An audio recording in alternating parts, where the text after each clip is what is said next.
So, okay. Yeah, welcome everyone. And thank you, Milko, Peter, and Schnei for joining. For the audience, on the right-hand side of the website, you will see that there's a tab for live discussions, and then you can ask questions there. So for your questions, click on questions and then ask your question at the bottom. Milko, Peter, and Schnei, gentlemen, why don't you introduce yourselves, and then we'll kick this off.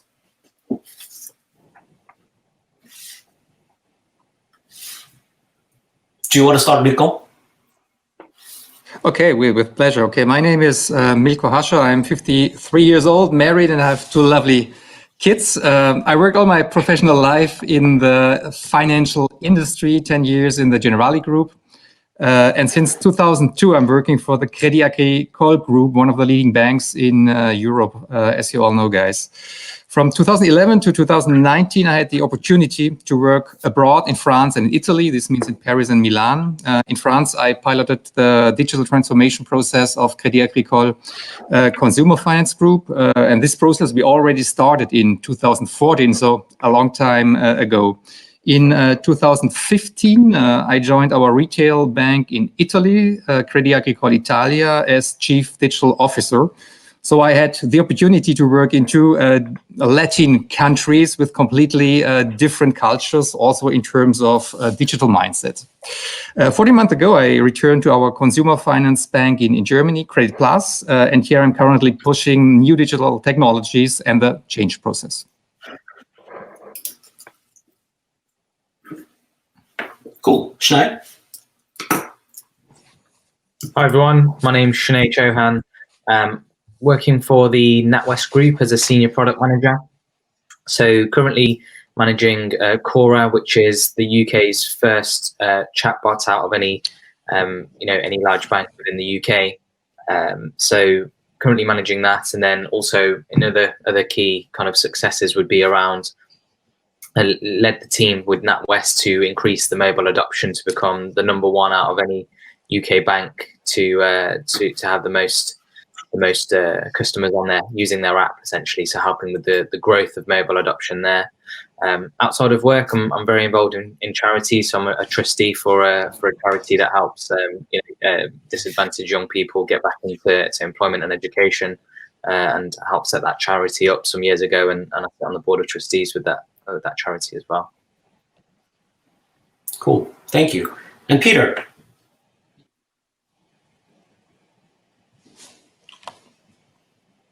Peter, are you there? Well, I think we've lost Peter. While we wait for him to come back in, Milko, your job is really interesting because it encompasses local and global. So we'd like to know a little bit about how is your bank organizing itself for digital transformation at both levels, locally and globally? I think there's a problem with the sound now because we lost Peter. Maybe the host can delete the sound. Host, could you suppress?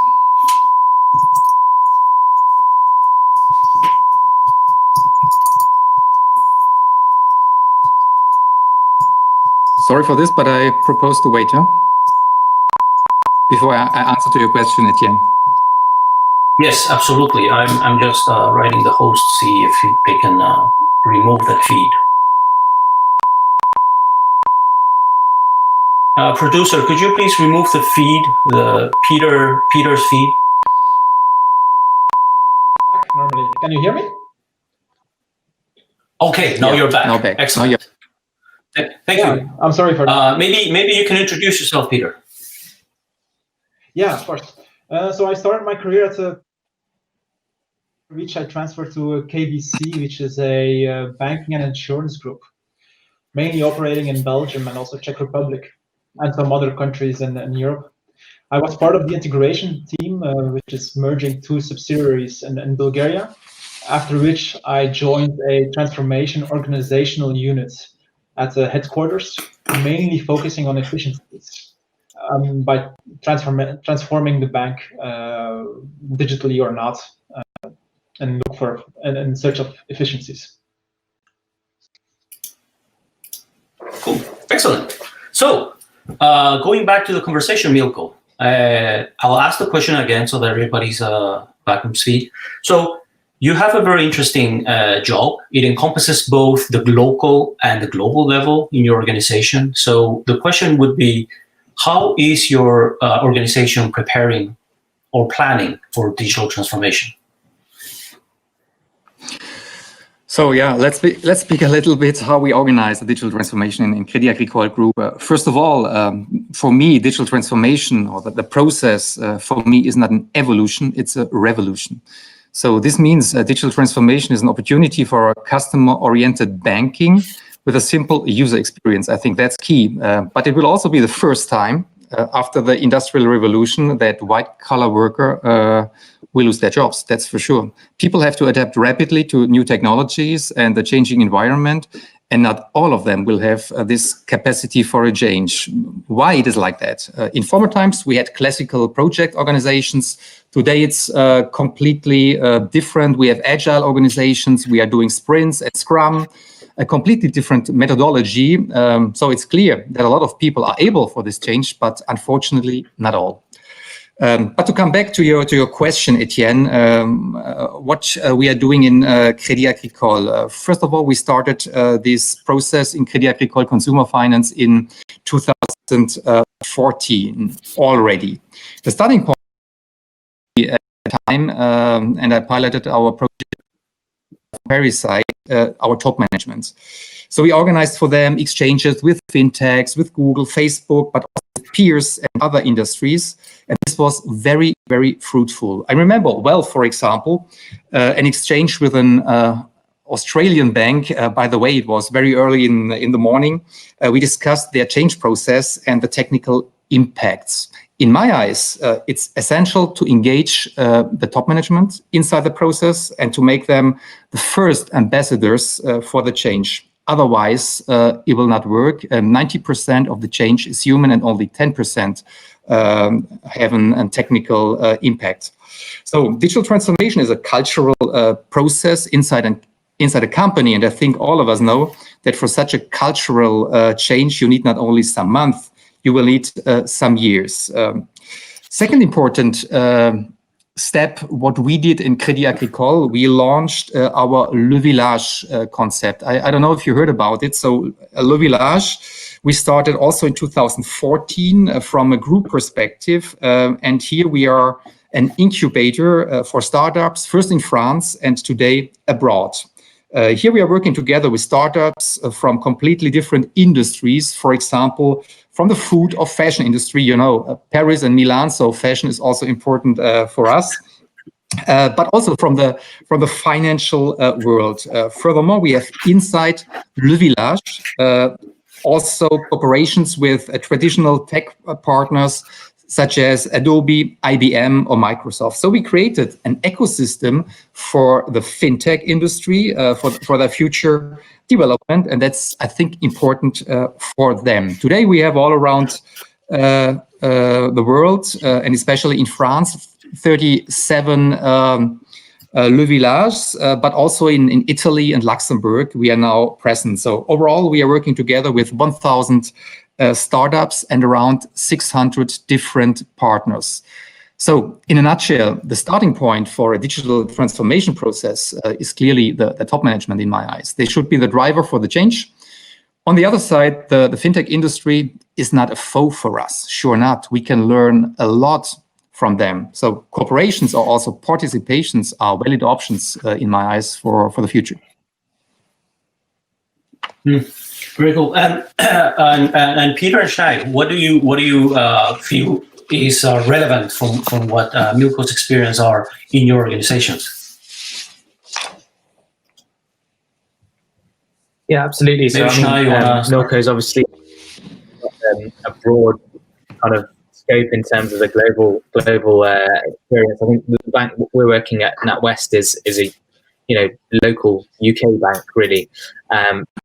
I think the thing is with digital transformation, what we try to do is really focus on customer and customer journeys and filter that through the entire organization. I think traditionally what we saw was actually so many silos, things being passed over from one area of the bank to another.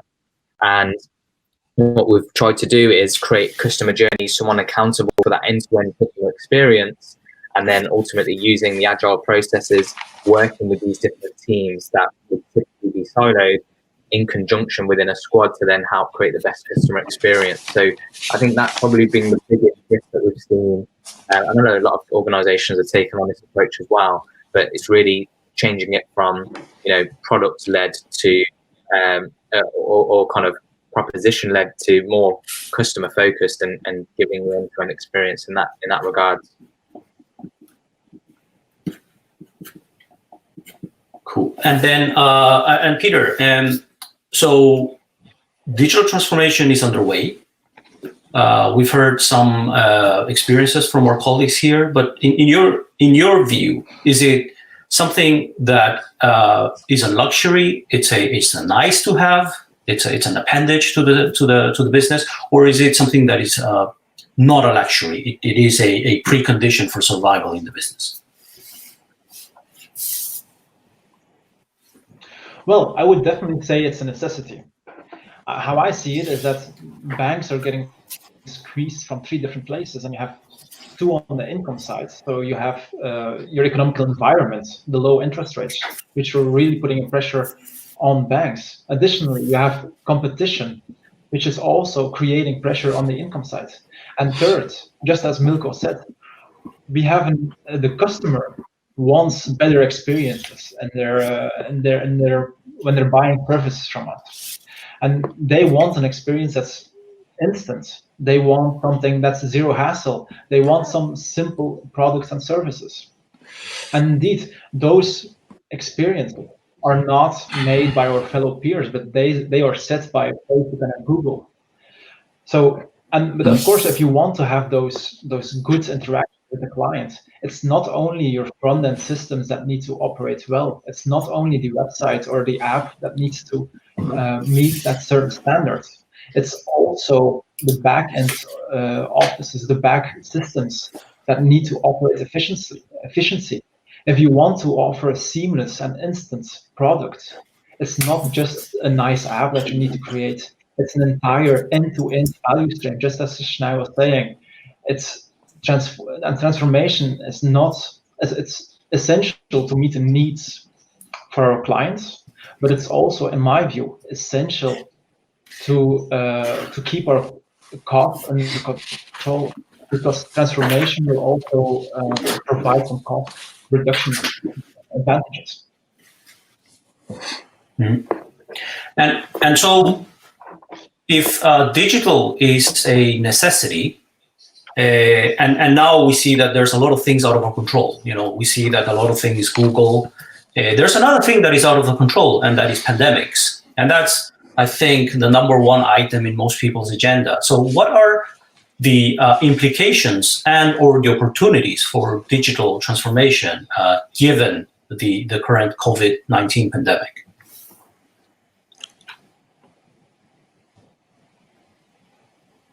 Schnei, do you want to take that one?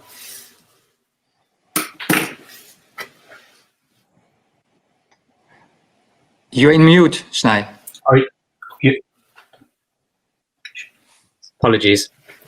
This has been. I think the COVID has had a huge impact on not only what we're doing internally, but customer behaviour. So, for us, it's really accelerated digital transformation. I think, based on, if you think about it, especially during a lockdown, couldn't go out into a branch.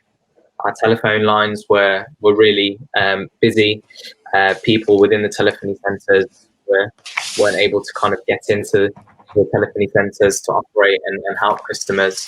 And so we, managing the chatbot, were one of the only real options to help customers who are particularly financially struggling, have been furloughed, customers who needed to kind of have a payment holiday for things like their mortgages, their loans, their credit cards. So during the COVID pandemic, specifically what we did, we had to act extremely fast, and it forced us to make decisions that it would have taken a lot longer had COVID not happened, because we're almost in crisis mode and had to act, extremely quickly. Governments were announcing information around, services available for people that are financially struggling, such as payment holidays, and we were having to turn things around, create brand new customer journeys in record time, 48 hours, 24 hours. And so what we did is completely reshift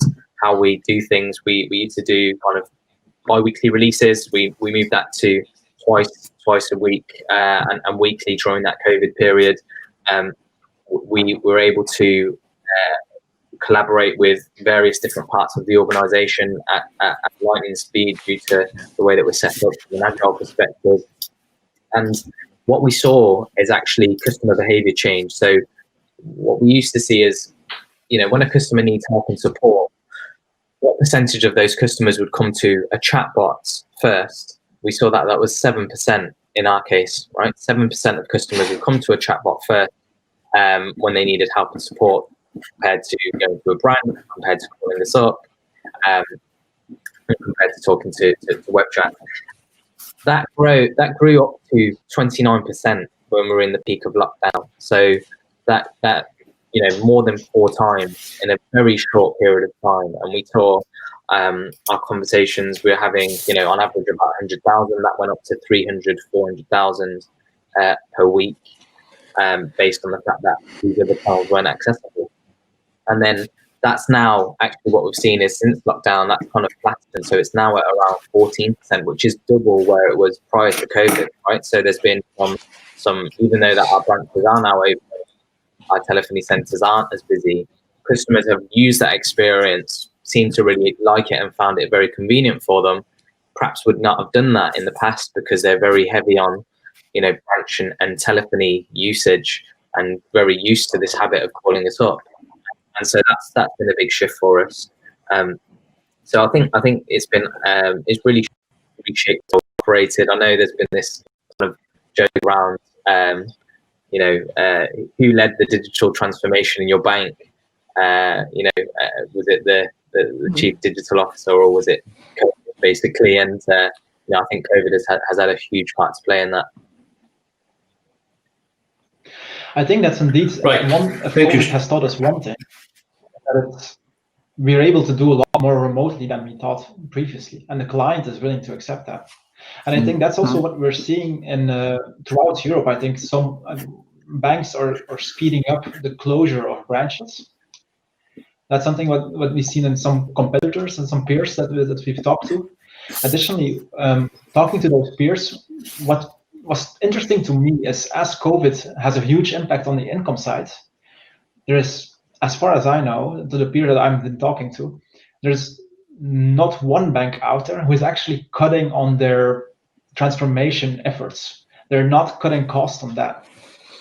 They're all seeing the urgency of making sure that digitally they can offer as much as possible to the clients. Mm. And Milko, how do you see that play out? I mean, what are the different roles globally and locally? I totally agree with Snai and Peter. So really, COVID is a game changer for the banking industry, for employees, and also for clients. Despite the fact that we have also a huge negative impact on the economy, in terms of digitalization, it's really pushing. I will give you 3 examples. So the first example is inside our company, Credit Plus in Germany. Before the pandemic, we had only 50% of our employees, or they had the option for the home office. Just before the lockdown, in Germany, we realized in only 1 week the option to 100% of our employees. This is a simple example, and I'm sure a lot of other companies and banks reacted in the same direction. But this is only one aspect. But let's take also into the view our clients, because they changed also their behavior. Since the start of the pandemic, digital payments, for example, increased all over Europe 3 or 4 times. So this is a real cultural change, and this will last for the future. I'm sure about it. For sure, there are countries with a very high usage of digital payments. Let's take the Nordic countries, and more on the southern part, Italy is much weaker. And the third example I want to mention is the e-commerce business. And here we have a similar trend. This means in the past 10 years, this online e-commerce business increased year by year with around 15%. During the lockdown, the physical stores, they were closed. And for that reason, the e-commerce business grew exponentially during this phase. So these trends, in my eyes, will last clearly for the future. And for me, COVID is a game changer. This means from the company perspective, from a client perspective, and also from employees' perspective. We've had a lot of, while we were talking about this, it struck me that we are citing many statistics. There's like 50%, 100% this. Peter, what do you think success looks like? And also, are we looking at or measuring the right things? That's an interesting question. I think first is to decide on what you want to achieve. Digital transformation for the sake of digital transformation is not a goal as such. So the what that you want to achieve is crucial to answer that question. There's a famous quote of a German CEO, the CEO of Telefonica Deutschland, who once said, when you digitalize a shitty process, you'll just end up with a shitty digital process. And that cannot be the goal. So therefore, next to offering a good customer experience, one of the goals should be on the cost reduction side. And then, of course, you have more tools in your toolbox than just digital transformation. We've seen, based on experience, that just optimizing a process can lead to 10 to 15% efficiency gains. And that's just by optimizing the process, just taking it, looking at it, drawing it out, seeing what can be standard, what can be more efficient. Only that will lead to a 10, 15% efficiency increase. But coming back to the measures, based on what you want to achieve, then you can add measures or at least metrics to it. If you're looking at the front-end side, then the question is, okay, you have your NPS score, of course, that should be one. Another one is, what do clients want? They want to buy their products online. So one should be, I think, how much is your digital offer? How many of your products do you offer digitally? That should be one. If you're looking at the cost perspective, of course, then you have your cost that you need to take into account. And you need to look from the client side until the backend side, the end-to-end process. And then you can see, okay, then there are other metrics you can use, for instance, like scalability of straight-through processing. How much, if the client decides on pushes a button, how much of my products will flow through to the end or the back-end system automatically without human intervention? That's, for me, an interesting metric to follow up and to keep in mind. There's a bank in Europe which I know who only focuses on the front-end side, and they have a really good digital interface. However, on the back-end side, there's still a lot of manual labor being done. I suppose that is not the goal that we want to achieve. So therefore, the measures that you put in place, the metrics that you put in place, should be well balanced between the front-end side, what the client wants, but also on the cost perspective, on the back-end side. So it's the two that you need to follow up.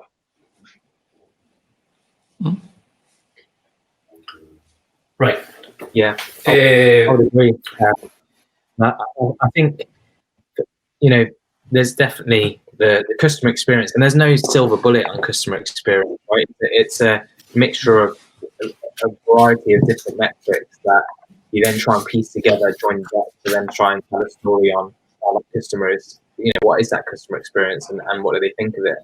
I think the cost reduction side, absolutely, looking at the back-end processing, we can digitize them. I think also there's a bit around, particularly in larger organizations, connectivity with other areas. And what I mean by this is almost, okay, well, there may be something that you decide to do, i.e. connect with the bank to then be able to deliver a better experience. So that's not going to be immediately obvious to your customers, immediately obvious to from a cost reduction perspective. But what that potentially will allow us in the AI chatbot space, for example, by connecting with other APIs across the allow then integrate with the telephony IVR a lot better and a lot quicker than perhaps we have in the past. So that's also just in terms of connectivity and taking some of those long-term bets. So in my eyes, measuring is key. But the easiest way to do this is to ask our customers, are they happy with our website? Are they able to ask for a credit or saving product online? Or do they have the option to change the address via an online process? So we speak about the front end and also the back end. But this could be a first and simple approach. Another one is more sophisticated. Let's take the example of an online credit process.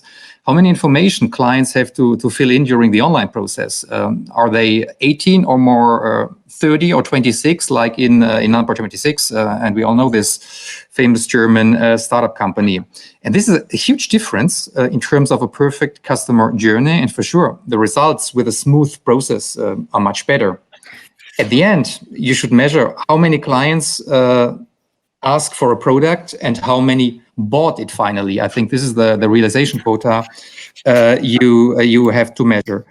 Second example I want to bring inside the discussion, and Schnei has spoken about the chatbot, and we have a similar experience with the AI chatbot technology. And in my eyes, clients are more and more familiar with this technology. Today, they are calling us, and then they have to wait in the queues for minutes, and that's not really client friendly. That's boring.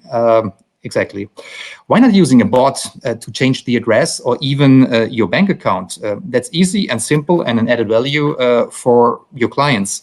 So we did this last year. We started a new bot with an AI intelligence. And Snai, you have spoken about 27% usage during the lockdown. We are not on this level, but we had around 20%. And I think this is a huge number, because we all know that inbound calls are cost intense. And if we can absorb this via a chatbot and clients are familiar with it, that's really, really fine and an added value for all of us. Right. Next question from the audience. This is a good one, I think. A big headache. So there's PSD2, and there's the frictions that strong customer authentication is costing, in the process of using payment services. Do you have any views about that? And then maybe if you have seen any specific implementations that are particularly interesting.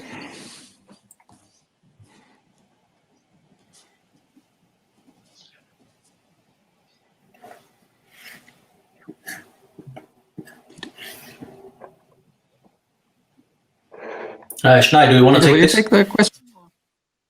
Yeah.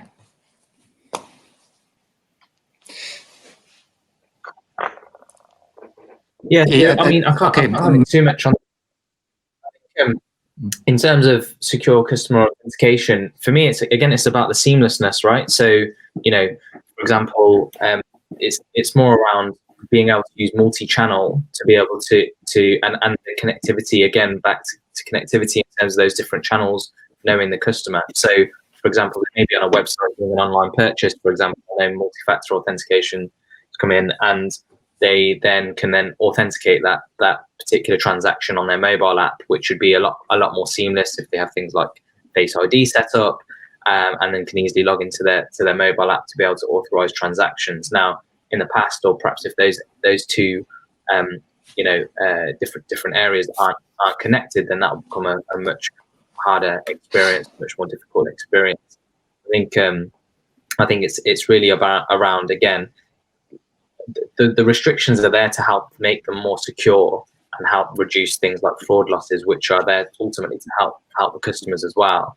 So I think it's the bank's job to make that experience as seamless as possible, given the restrictions in place.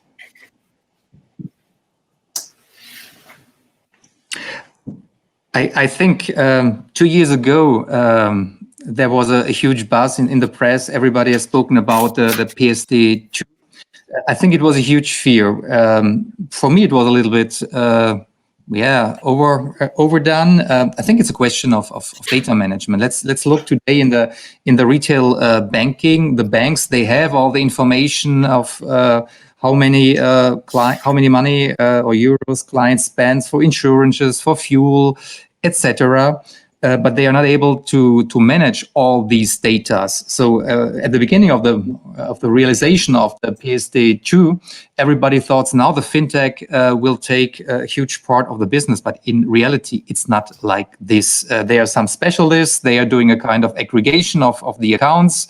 Let's take the number of a Swiss one. It's numbers. There are others. In reality, yes, we see some impacts, but not really. PSD2 is not really a game changer, in my eyes. And what do you think about? Yeah, please add first. That the fact that traditional banks have so much legacy systems, so much complex systems, that the data aspect it's really difficult to manage.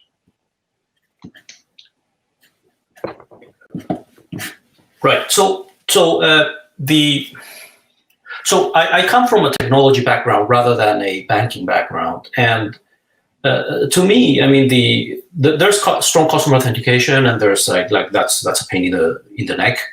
But there's the other aspect, which is what PSD2 is trying to do, which is to create an ecosystem of innovation built on top of the functionality that the banks provide. And that's, coming from a technology perspective, that's the platform, right? So there's a platform economy that you're trying to build an ecosystem on top of that. Where do you think this is going, and do you think this is going to be achievable given the incentives that banks have, which is if you're an incumbent, you want to keep your barriers to entry, and what the law is trying to do is to remove barriers to entry for innovators to build on top. So how do you see that tension resolving itself?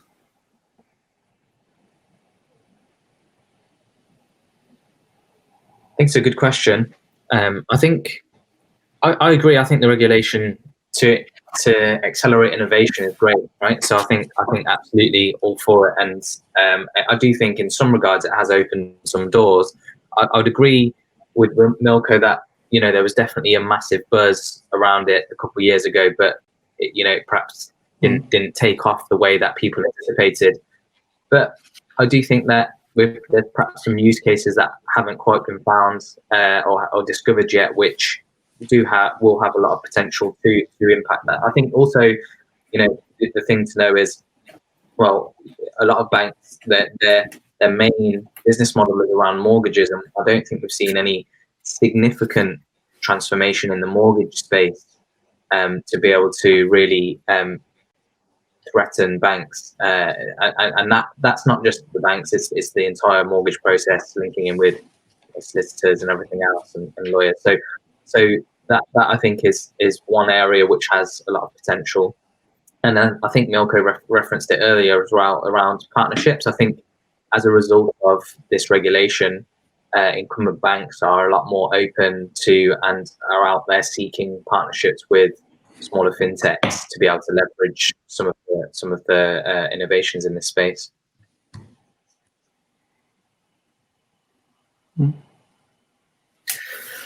Right. Next question. So speaking about things that are that show a lot of promise originally, and then maybe they achieve or they maybe fall short. What do you think is the next big thing in banking?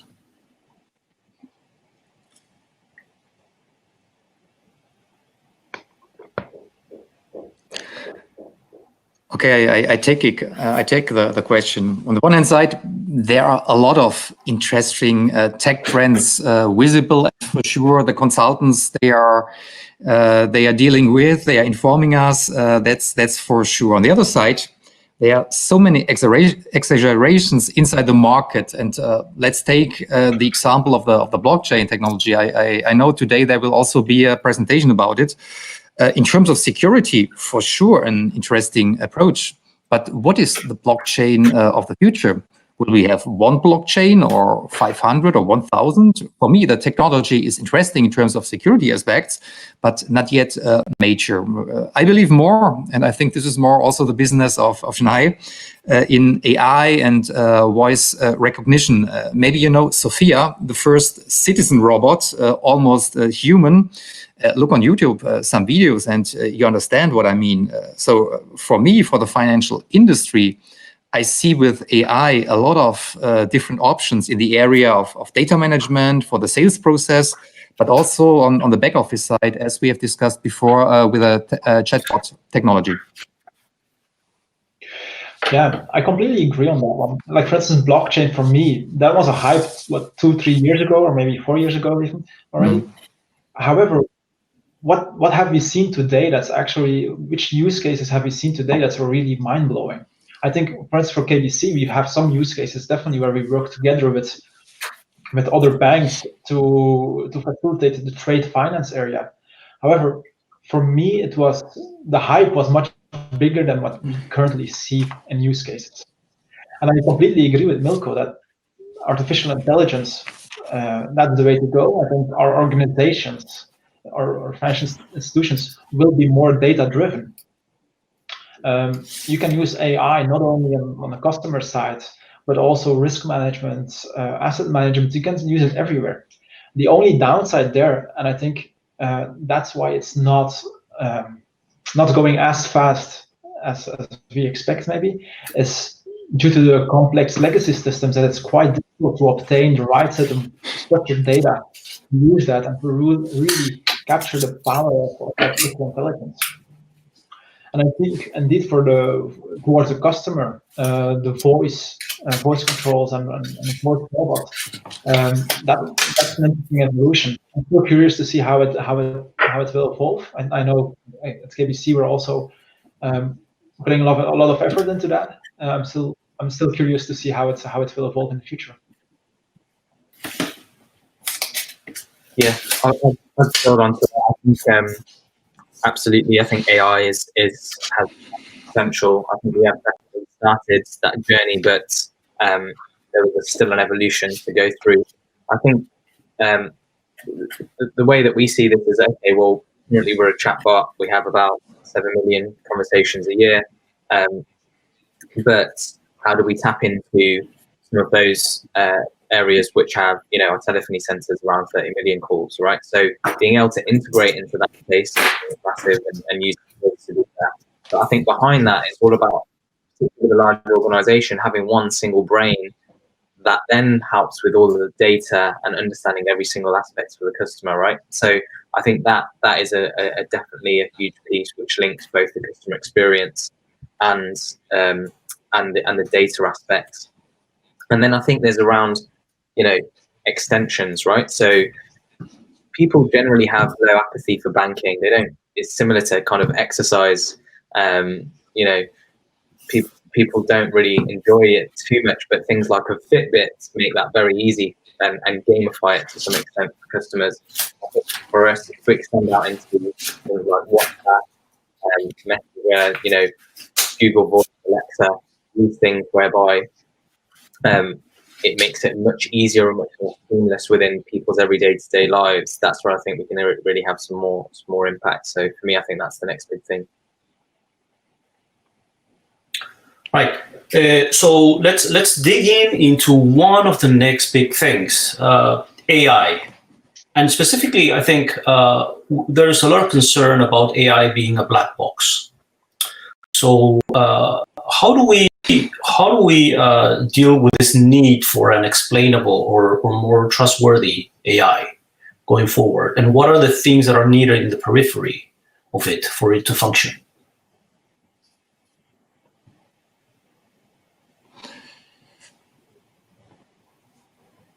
For sure. Some banks are struggling with an old IT environment. For sure, nobody inside this conference. It's always the others. So we have to prepare, I would say, an intelligent infrastructure. Otherwise, it's very difficult to integrate, I would say, modern technologies. AI. I've spoken just before about the data management. We have spoken about chatbot. Maybe another example, not directly linked, Etienne, to AI technology, but also interesting because it's a stupid technology, but it's also working in old mainframe environments. Let's speak about RPA. Robotics. I have seen in some companies to use this technology. Why? Because they have problems. They have an old IT infrastructure, and so they are able to collect client information and to handle all these client informations, and they put them via this new technology directly into their IT system. So RPA, robotics, for me is also an enabler for the future to overcome, I would say, integration problems. And by the way, these results are easily measurable, and in terms of client perspective, I think also very, very interesting.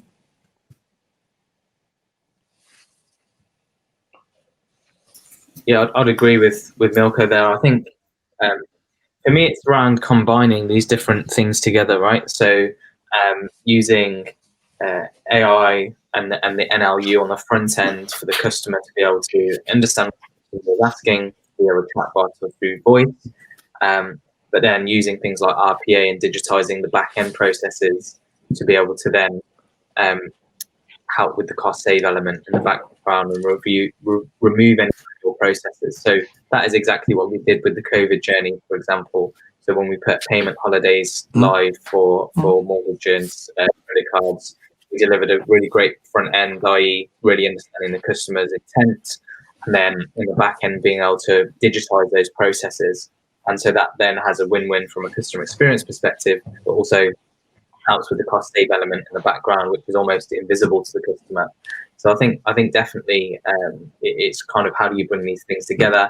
I would say from a machine learning perspective, I think we're in a position where we're using assisted machine learning to be able to deliver a better customer experience. I would say we're a little bit of a way off from just letting them run on their own and being able to put them in front of our customers. So I think at the moment it's still monitored, and I think we just need to be a bit more confident in the models before we can let them go on their own, because we wouldn't want anything to happen, that can damage brand and have negative impact on business.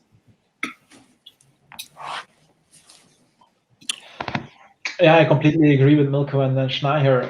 RPA can be used to automate the back office. It's not the only tool, indeed. When you look at the back-end systems, you need to keep your options open, basically. RPA and artificial intelligence is one set of tools, but just looking at your process and maybe stopping some of them because they're not useful anymore, that can also already help a lot. And if you can't RPA it, and you might not be useful to develop an artificial intelligence because, well, that costs money as well. There is also always an alternative to nearshore or offshore some of the workload, the manual workload, in order to save costs as well. And definitely, when you're looking at the back end of back-end systems, that should be taken into consideration. Right. Okay. Finally, a blast from the past. Why? Because we talk a lot about the next big thing and what we want to achieve, and usually there's like, okay, legacy infrastructure, old systems, they are the problem. So why do you think they are the problem, like specifically in specific cases, and how long will this pain last? I think that's a very difficult question to answer. It depends on how big the budget is to renew those old legacy systems. I think for most financial. Do you think it's a budget? Do you think it's a budget problem?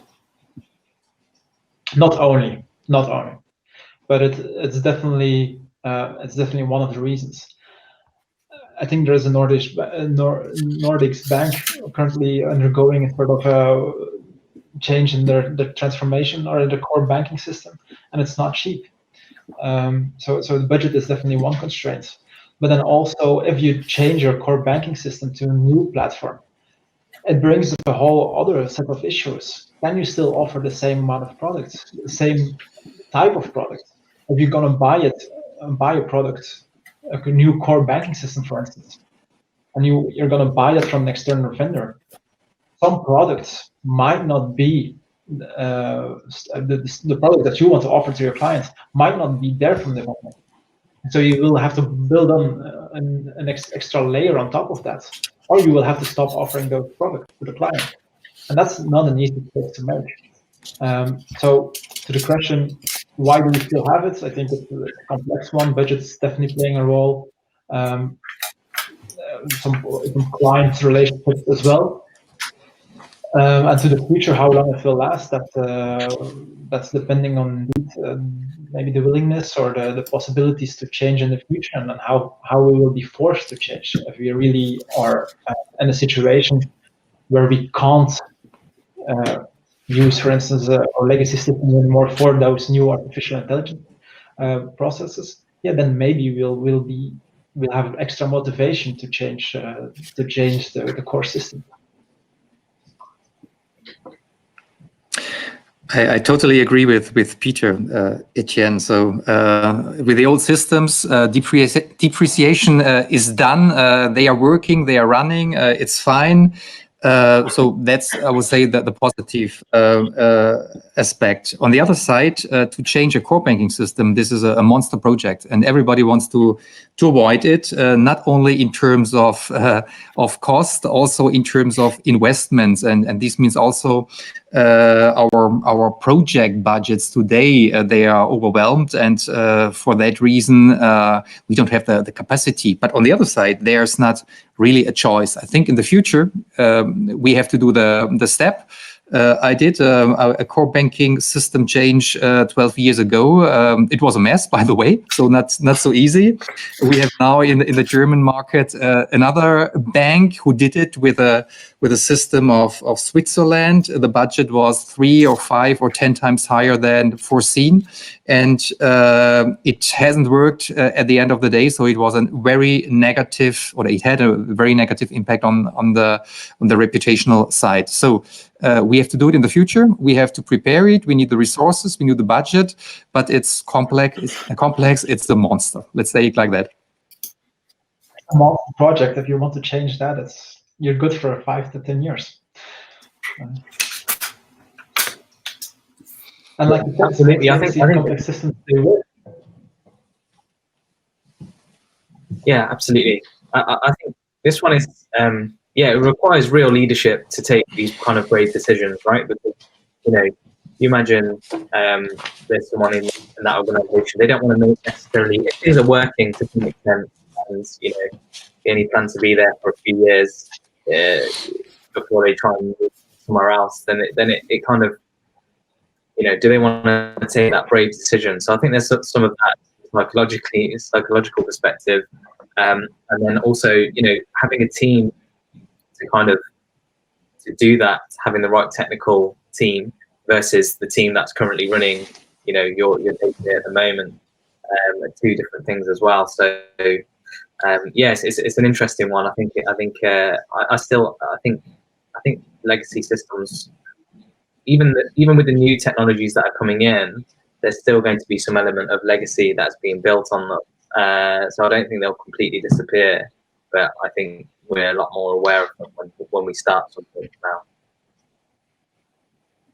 Yeah, today's cutting edge is tomorrow's legacy, right? So that's just a reality of life.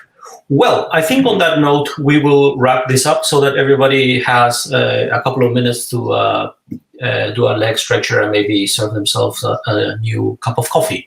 So thank you, Milko, Schnee, and Peter, and we'll see you in the other sessions.